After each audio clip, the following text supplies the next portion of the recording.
오늘 우리에게 주신 하나님 말씀 시편 9편 1절에서 6절 말씀 제가 봉독해 올리겠습니다.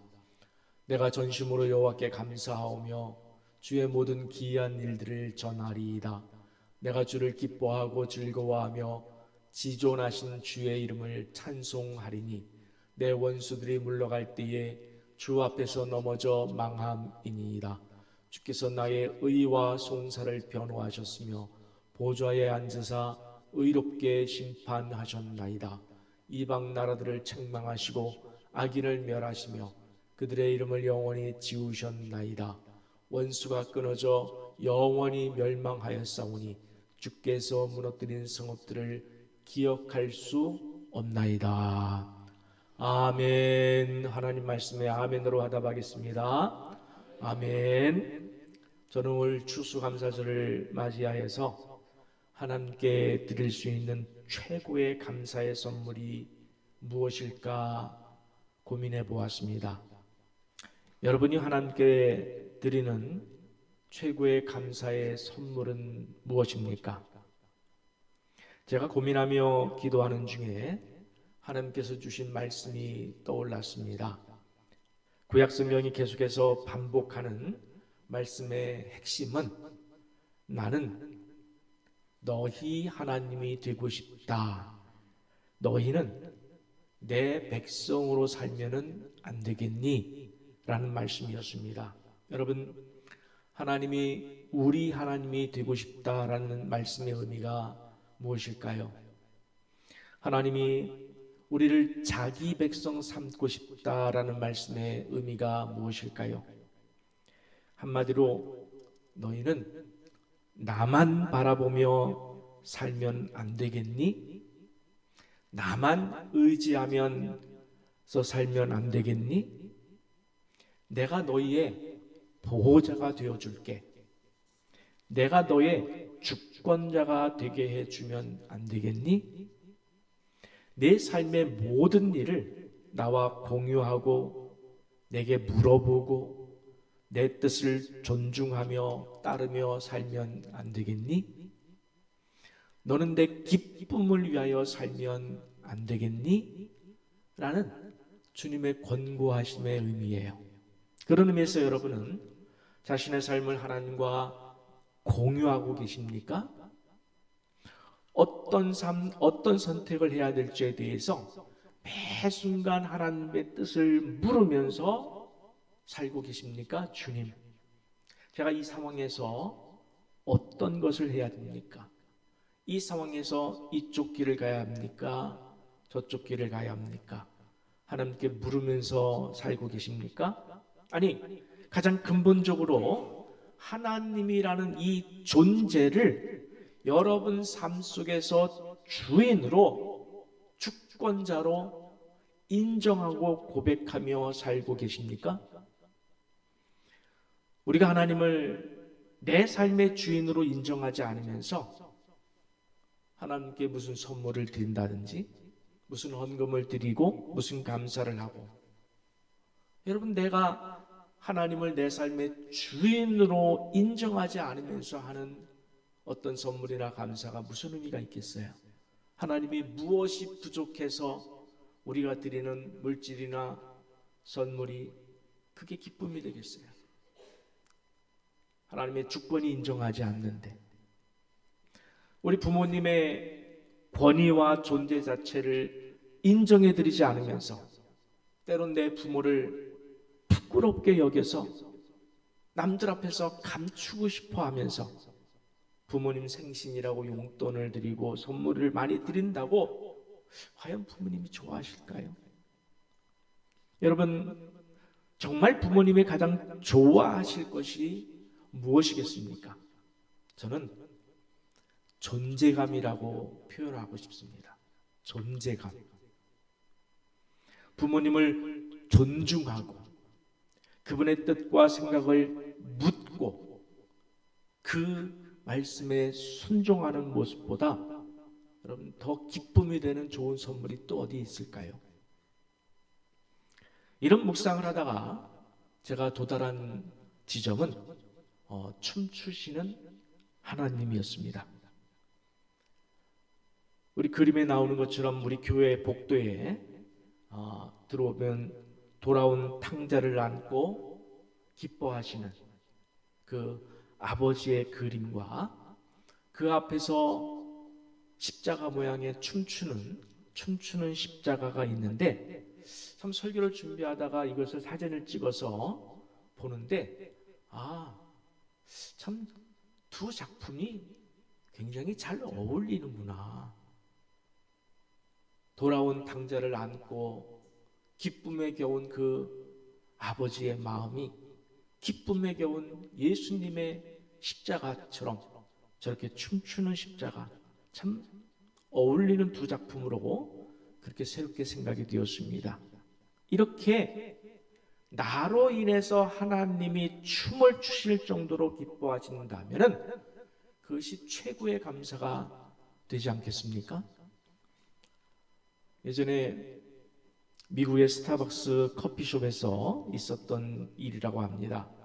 미국의 어느 아주머니가 스타벅스에 가서 커피를 마시다가 그 커피의 뜨거움에 놀라서 그만 그 커피를 자기 발에 쏟는 실수를 범했어요. 그래서 발이 되었습니다. 이 일로 여인은 스타벅스를 법원에 고소했습니다. 커피가 뜨거우니 조심하라 라는 경고문을 거기다 써놓지 않았기 때문에 자신이 된 그 책임이 스타벅스에 있다는 그런 고소였습니다. 결국 그 재판은 아주머니가 스타벅스를 상대로 승소했습니다. 이겼습니다. 그리고 손해배상 청구금으로 무려 600만 달러, 우리 돈으로 말하면 80억 원 정도 되는 돈을 받아냈다고 하는 그런 기사를 본 적이 있습니다. 저는 스타벅스 편이거나 그 여인을 비난하거나 어떤 판단을 내린 것이 아닙니다. 단지 그 여인에게 한번 묻고 싶었습니다. 당신이 고소하기에 앞서서 하나님의 뜻을 물었습니까? 당신이 고소하기에 앞서서 하나님께서 무엇을 원하시는지, 이런 상황에서 무엇이 하나님께 영광이 되는지 하나님께 물어보셨습니까? 여러분, 하나님의 뜻을 묻고 순종하는 삶은 그녀가 받은 80억 원의 가치보다 더 크다고 믿으십니까? 여러분, 다시 한번 묻겠습니다. 하나님의 뜻을 묻고 순종하는 삶은 그녀가 받은 80억 원보다 그 가치가 더 크다고, 하나님의 뜻이 더 크다고 그렇게 믿습니까? 여러분, 왜냐하면 하나님은 그 80억 원보다 크시기 때문에 그래요. 우리 마음속에 제가 이렇게 물어서 강요해서 아멘하는 것이 아니라 정말 우리 마음속에 하나님의 뜻을 묻는 것이 80억 원이 아니라 800억 원이 든다 할지라도 그 가치는 하나님의 뜻을 묻는 것이 더 큽니다. 하나님의 뜻에 따르겠습니다. 하나님의 뜻에 순종하겠습니다. 라는 그 마음을 우리가 품고 있을 때에 하나님께서, 그 마음을 아시는 하나님께서 얼마나 기뻐하실까요? 얼마나 좋아하실까요? 여러분, 우리 인생의 그 이상의 축복을 돈으로 세울 수 없는, 돈으로 따질 수 없는 그 이상의 구원과 축복을, 은혜와 평강의 복을 베푸실 내 하나님이신 줄 믿으시기 바랍니다. 그게 바로 믿음이라는 거예요. 그게 바로 세상이 이해할 수 없는, 세상 누가 이해하겠습니까? 누가, 세상 사람들 중에 누가 하나님의 뜻을 묻는 것이 80억 원의 가치보다 더 크다고 얘기하면 미쳤다고 그럴 거예요. 그러나 우리는 그 가치가 하나님의 뜻이 더 크다고 믿습니다. 그것이 우리의 믿음이에요. 아무나 가질 수 없는 믿음이에요. 1절 말씀 한번 같이 우리 함께 봉독해 볼리겠습니다. 내가 전심으로 여호와께 감사하며 주의 모든 기이한 일들을 전하리이다. 아멘.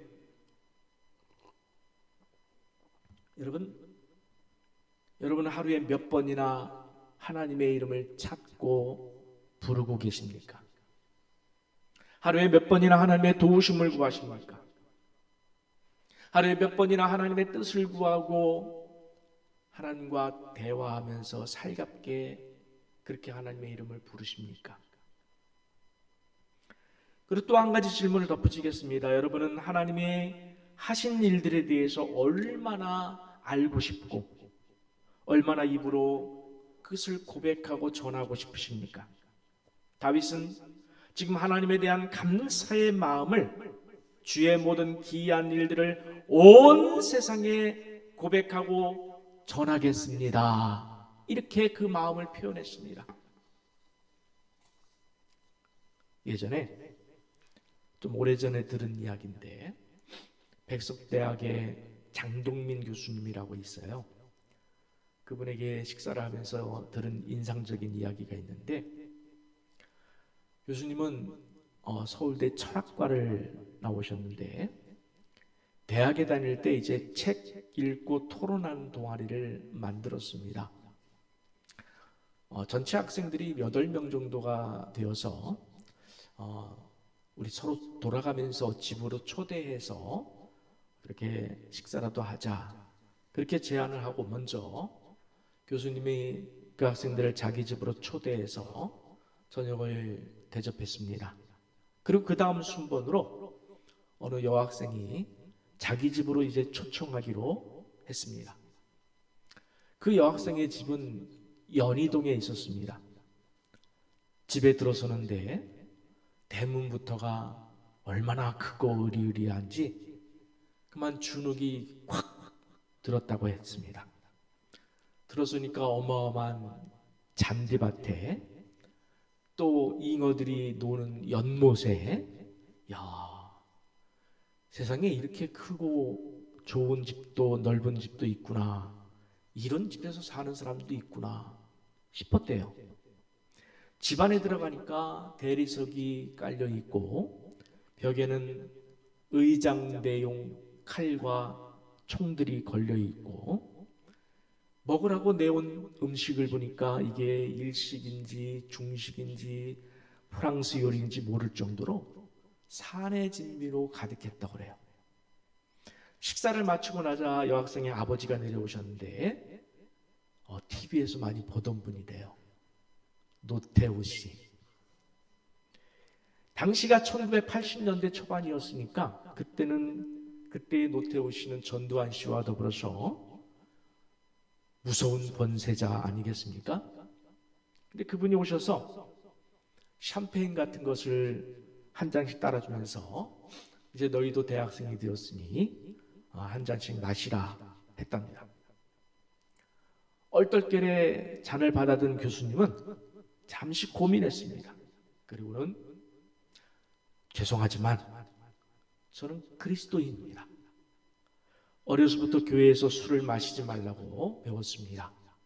제게는 술 대신에 사이다 한 잔 주시면 고맙겠습니다 라는 말이 목구멍까지 올라왔다가 그만 속으로 쑥 들어가고 말았답니다.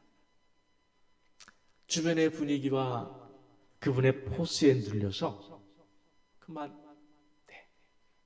그런데 만약 지금 다시 그런 상황이 온다면 저랑 대화할 때 그때 말씀하신 거예요. 지금이라면 그렇게 말할 수 있겠다라는 간증을 들었습니다. 여러분, 단순히 술을 마시고 안 마시고의 문제를 떠나서 그런 세도가 앞이라 할지라도 내 인생의 주인은 하나님이시다.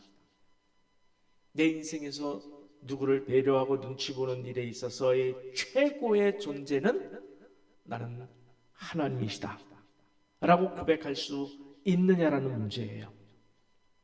그때 내가 내 안에 계신 하나님을 고백하고 하나님의 자녀답게 처신했다면 그것을 보신 하나님이 얼마나 기뻐하셨을까요?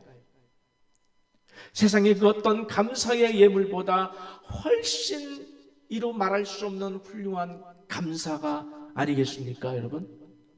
여러분, 내가 병들었을 때에, 아플 때에 죽은 나사로도 살려내신 치유의 하나님을, 그 이름을 불러보세요. 찾으세요.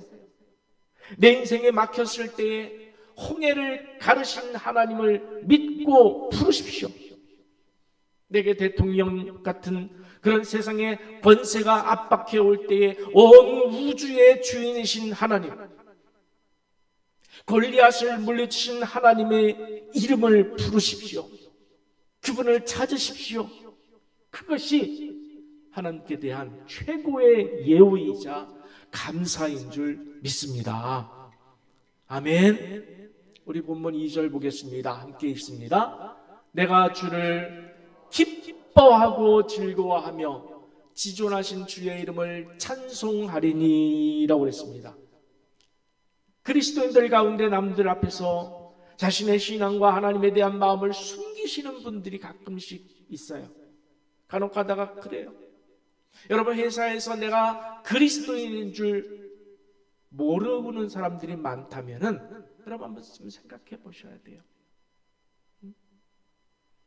어쩌면은 내가 일부러 내가 그리스도인 것을 숨기고 내가 하나님을 믿는 것을 숨긴다면, 일부러 숨긴다면, 말하지 않는다면 그것은 하나님을 모독하는 짓이에요. 그렇지 않습니까?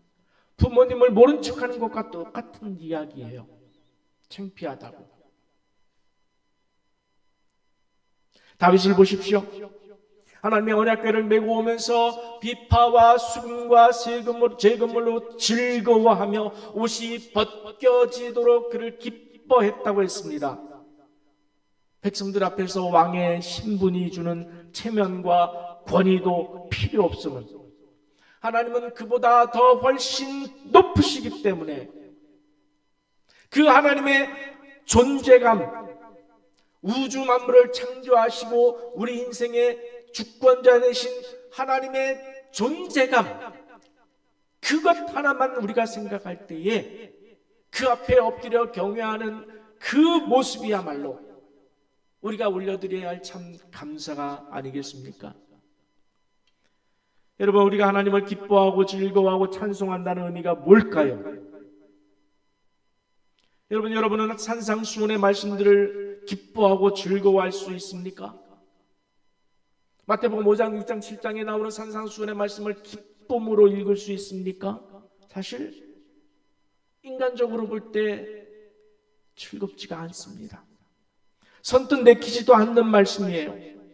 우리가 지난 10월 한 달 동안 특별 저녁 기도회를 통해서 산상수훈을 살펴보았습니다마는 예를 들어가지고 오른편 뺨을 맞고 왼편도 돌려대는 일은 결코 마음에 내키지 않는 일이에요. 속옷을 빼앗고자 송사하는 자에게 겉옷까지도 스스로 내어주는 행위, 오리를 동행하고자 했을 때의 심리까지도 가주는 행위, 구하는 자에게 주며 꾸고자 하는 자에게 거절하지 않는 행위, 원수를 사랑하며 박해하는 자를 위하여 기도해주는 행위, 마음은 사실 절대로 내키지 않는 그런 일 아니겠습니까? 그러나 그럼에도 불구하고 우리는 그 말씀에 순종하고자 몸부림쳐야 합니다. 이유는 단 한 가지예요. 내 인생의 주인이신, 나를 창조하시고 만드시고 지금도 내 인생의 주권자이신 그분이, 하나님이 내게 원한다는 그 사실 하나, 그것 때문에 나는 그 산상수훈의 말씀을 이루려고, 그렇게 살려고 노력하고 헌신해야 된다는 사실입니다. 그 이유만으로도 충분해요. 그 이유 하나만으로도 우리가 그 길을 가야 한다는 거예요. 그것이 바로 하나님의 존재감에 대한 마땅한 예우이고 최고의 감사가 아니겠습니까? 여러분, 하나님께 감사란 바로 그런 것입니다. 내 모든 삶 속에서 내 가정과 직장과 어디서든지 어떤 상황에서든지 누구 앞에서라도 나는 하나님의 종입니다. 나는 하나님을 믿는 사람입니다. 그래서 나는 하나님 말씀대로 살아야 합니다. 나는 창조주 하나님께 무조건 순종할 것입니다라고 선포할 때에 그 선포를 들으시는 하나님께서 기뻐 춤추실 줄 믿습니다. 우리 찬양 가운데 나 주님의 기쁨 되기 원하네 라는 찬송곡이 있어요. 찬양곡이 있어요. 아까 우리 찬양팀이 찬양을 했습니다마는 오늘 헌신송에서도 우리가 찬양할 것입니다마는 여러분, 나 주님의 기쁨 되기 원하네. 얼마나 간절하고 좋은지 몰라요. 그 노래 후렴구가 있습니다. 여러분, 우리 함께 후렴구만 좀 한번 같이 한번 해볼까요? 후렴구만. 내가 원하는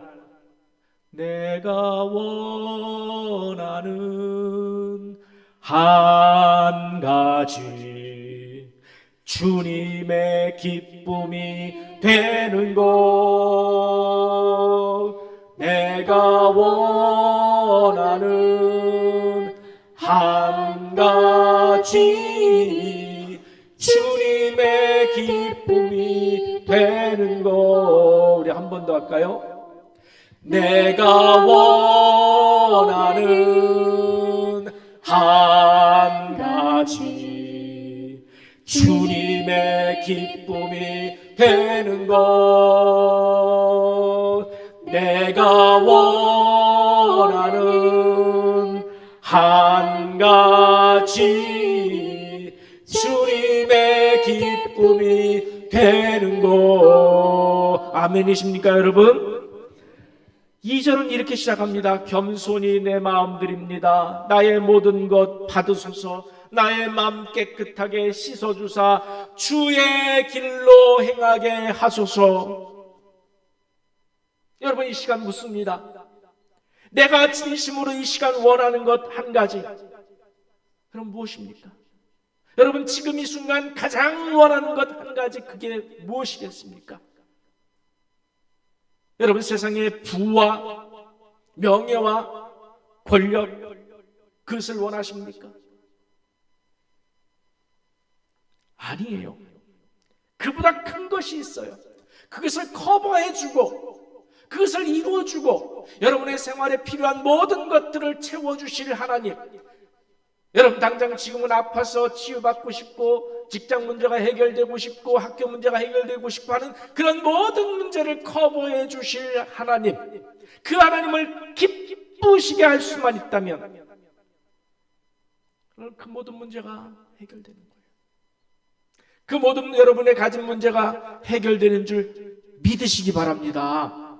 내 모든 인생을 드려도 아깝지 않습니다. 그래서 하나님이 우리 마음과 찬양을 받으시고, 하나님, 내가 지금 당면한 문제는 이런 것들이 있습니다. 풍랑이 있습니다. 고난이 있습니다. 그러나 이 모든 문제들보다 더 크신 하나님, 더 위대하시고 창조주이시며 운행자이신 하나님께 내 마음을 드리길 원합니다.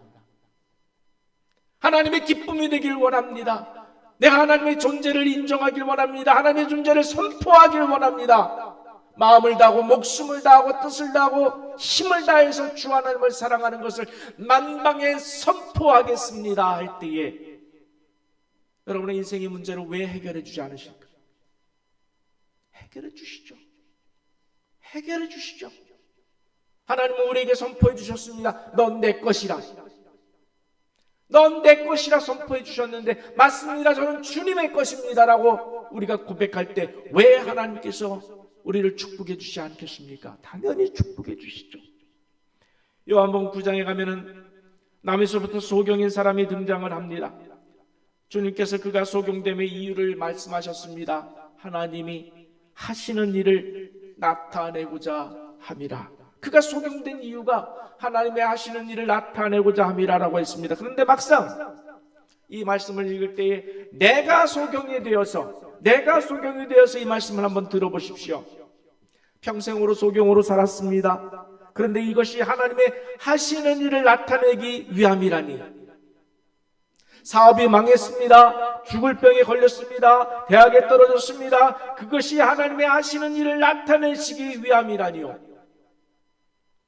여러분, 믿음은, 우리가 말하는 믿음은 감사는 이런 현실 앞에서도 눈물이 흐릅니다. 아픕니다. 눈물이 흐릅니다. 사업이 안 됐습니다. 눈물이 흐릅니다. 대학에 떨어졌습니다. 눈물이 흐릅니다. 그럼에도 불구하고 하나님께서 나를 통해서 하실 일들이 있으시기 때문에 나로 하여금 이런 고난을 지나게 하시고 그 후에 이루실 하나님의 일들이 가장 선하고 아름다움을 내가 믿기 때문에, 하나님이 나의 아버지이시고 주인이심을 믿기 때문에 울면서도 우리는 아멘, 아멘, 아멘 할 수 있어야 될 줄 믿습니다. 왜요? 이유는 단 한 가지입니다. 하나님이 하셨기 때문에 그래요. 여러분의 고난의 터널도 하나님이 하셨고, 우리가 만나는 풍랑도 하나님이 하셨고, 그러면 앞으로도 하나님이 책임져 주실 줄 믿으시기 바랍니다. 그것이 바로 우리가 믿음이라는 거예요. 천국 가는 믿음은 바로 그런 겁니다. 수년이 지났을 때 뒤돌아봤을 때 여러분 다 경험했지 않습니까? 수년이 지나서 뒤돌아봤을 때 그때 그래서 하나님이 내게 어려움 주셨구나. 그때 그래서 내가 이런 어려움을 당했었구나. 그런데 하나님이 그것을 합력하여 선을 이루신 하나님 만나셨잖아요. 마지막으로 본문 3절에서 6절 말씀을 보면 하나님께서 우리를 위해 송사하시고 원수를 멸하시는 장면이 나옵니다. 여러분에게 있어서 하나님은 어떤 분이십니까? 나의 원수를 물리쳐 주시고 나의 송사를 변호해 주시는 그런 하나님이셨습니까? 전 참 많이 만났어요. 내가 가만히 있을 때 나의 원수를 하나님께서 물리쳐 주셨습니다. 내가 하나님께 맡겼을 때에 송사를 변호해 주신 하나님을 만났었습니다. 여러분, 만약에 여러분에게 그런 체험이 없다면 우리는 우리의 삶의 판단과 심판을 하나님께 온전히 맡기지 않았기 때문입니다. 여러분, 골리앗 앞에 선 사울이 가장 큰 잘못이 무엇이었습니까? 여러분, 사울이 뭘 잘못한 거예요? 하나님 제가 어떻게 할까요? 하나님의 뜻이면 제게 힘을 주옵소서. 하나님의 뜻이면 제가 저 골리앗 앞에 나가겠습니다 라고 하나님께 묻지 않았다는 거예요. 그의 마음에 하나님이란 존재가 없었습니다. 그냥 자신의 칼과 골리앗의 칼을 비교한 것뿐이에요. 자신의 키와 골리앗의 키를 비교한 것뿐이에요. 그 결과 어떻게 했어요? 주저앉을 수밖에 없었습니다. 하나님이 없는 인생은 세상과 비교해서 우리는 주저앉을 수밖에 없어요. 우리는 물질이 많지 않습니다. 우리는 명예가 많지 않습니다. 가진 권력이 없습니다. 주저앉을 수밖에 없어요. 하나님을 보지 않고서는. 그러나 다윗은 달랐습니다. 하나님을 찾았습니다. 하나님께 물었습니다. 하나님, 제가 어떻게 할까요? 하나님의 뜻이면 제가 나가겠습니다라고 기도했습니다. 그리고 하나님의 이름으로 나가서 이 하나님의 이름을 모독하는 자를 부셔버리고 말았습니다. 자, 여러분, 누구의 기쁨이 가장 컸을까요? 다윗이 골리앗을 쓰러뜨리는 순간 누가 가장 기뻐하셨을까요? 사울과 백성이겠습니까? 물론 그들도 기뻐했을 거예요. 다윗이겠습니까? 물론 다윗도 기뻐했을 것이에요. 그러나 저는 가장 기뻐한 분은 다른 분이라고 생각해요. 누구시겠습니까? 하나님이 가장 기뻐하셨을 거예요. 그런 자기 백성 다윗이 너무도 기쁘고 대견해서 그 다윗을 번쩍 안아주셨을 거예요. 그 다윗이 얼마나 이뻤겠습니까? 오직 하나님만 의지하고 그 골리앗 앞에 나가서 싸우는 그 다윗이 얼마나 이뻤겠습니까, 여러분? 얼마나 이뻤겠어요? 이보다 더 큰 감사가 또 있겠습니까? 말씀을 준비하다가 여기에 맞는 예인 것 같아서 전에 한번 말씀드린 적도 있지만 또다시 말씀드리는 것을 이해해 주시기 바랍니다. 제가 중학교 1학년 때 웅변을 처음 했었어요. 초등학교 때는 웅변을 한 적이 없어요. 1학년 때 처음 웅변을 했는데 그때 교내 웅변대회가 있었는데 이 선생님이 이제 막 부임하신 선생님이었어요. 그러니까 의욕이 얼마나 넘치는지 무작정 들어오시더니 야, 이번에 교내 웅변대회가 있는데 우리 반에서도 한 명 나가라.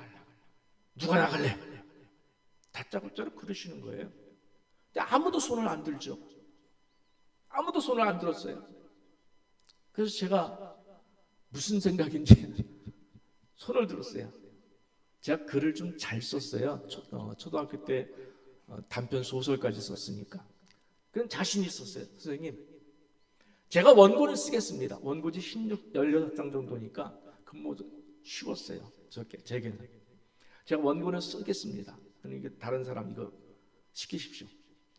그렇게 하고서 원고를 써서 갖다가 냈는데 선생님이 뭐라 그러면 네가 나가라. 대회를 네가 나가라는 거예요. 강요하셨어요. 절대로 못 나가겠습니다 했는데도 나갔어요.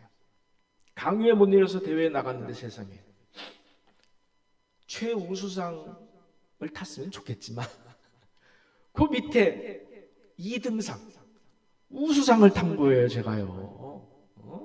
근데 그때 그 다음에 이상한 상황이 벌어졌습니다. 자, 최우수상 받은 친구는 그냥 상을 받고 그냥 걸어 들어갔습니다. 근데 2등 받은 저는 선생님이 저를 목마를 태우신 거예요. 진짜로 목마를 태우신 거예요. 그리고 우리 반 친구들과 함께 운동장을 한 바퀴 도는 거예요. 그 전교생이 보는 앞에서.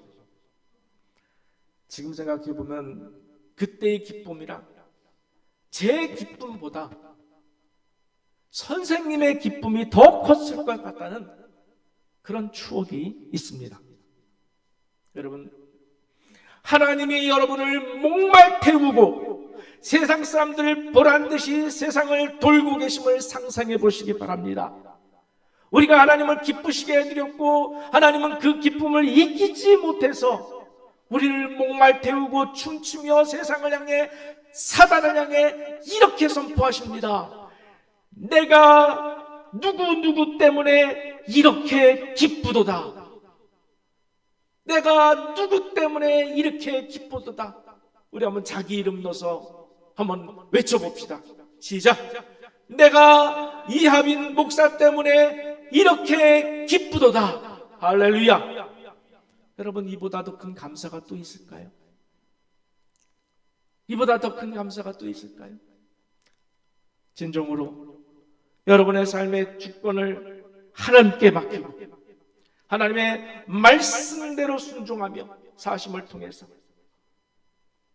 내가 내 인생을 살지 아니하고 나는 하나님께 영광 돌리고 하나님의 주권을 인정하고 하나님의 종임을 고백하고 내 인생은 하나님의 지혜와 권능으로 살아내는